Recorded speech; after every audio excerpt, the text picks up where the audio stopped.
ഹിമാചൽ പ്രദേശിൽ വാഹനാപകടത്തിൽ മലപ്പുറം സ്വദേശികളായ 14 പേർക്ക് പരിക്ക്. മണ്ടിയിൽ ടെമ്പോ ട്രാവലർ നദിയിലേക്ക് മറിഞ്ഞാണ് അപകടം. 6 പേരുടെ പരിക്ക് ഗുരുതരമാണ്.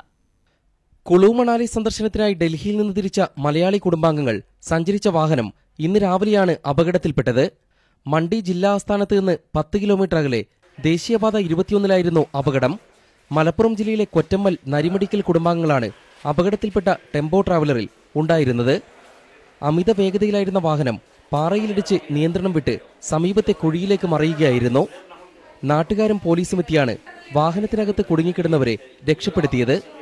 പരിക്കേറ്റ മുഹമ്മദ് നരിമടിക്കലിനെയും കുടുംബാംഗങ്ങളെയും മണ്ടി സോണൽ ആശുപത്രിയിൽ പ്രവേശിപ്പിച്ചു. വീഴ്ചയുടെ ആഘാതത്തിൽ 6 പേർക്ക് സാരമായി പരിക്കേറ്റു. ഡ്രൈവർ ഉറങ്ങിപ്പോയതാവാനാണ് സാധ്യത. കാരണം അയാൾ വളരെ ഓവർ സ്പീഡിലായിരുന്നു. ഒരു പാറയിൽ ചെന്നിടിക്കുകയും ആ പാറയിൽ നിന്ന് നേരെ വണ്ടി ഇടിച്ചിട്ട് വണ്ടി നേരെ താഴെ കൊക്കയിലേക്ക് വീഴുകയാണ് ചെയ്തത്. ഡ്രൈവർ ഓവർ സ്പീഡായിരുന്നു. അപ്പം വണ്ടിയിലുള്ളവരൊക്കെ പറഞ്ഞു സ്പീഡ് കുറക്കും. പക്ഷെ മൂപ്പര് സ്പീഡ് കുറച്ചില്ല. എന്നിട്ടും പോയി ഒരു 6 മണിയൊക്കെ ആയപ്പോൾ ഉറങ്ങിയെന്ന് തോന്നണേ.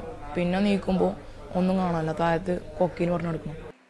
കാംഗ്ര സ്വദേശിയായ ഡ്രൈവർ നീലേഷിനെ പോലീസ് അറസ്റ്റ് ചെയ്തു. കുളു സന്ദർശനത്തിനായി ഡൽഹിയിൽ നിന്ന് ബുക്ക് ചെയ്ത വാഹനമാണ് അപകടത്തിൽപ്പെട്ടത്. പരിക്കേറ്റവർക്ക് സൗജന്യ ചികിത്സ നൽകാൻ നിർദ്ദേശിച്ചതായി ആശുപത്രിയിലെത്തിയ തഹസിൽദാർ അറിയിച്ചു. ന്യൂസ് 18 ഡൽഹി.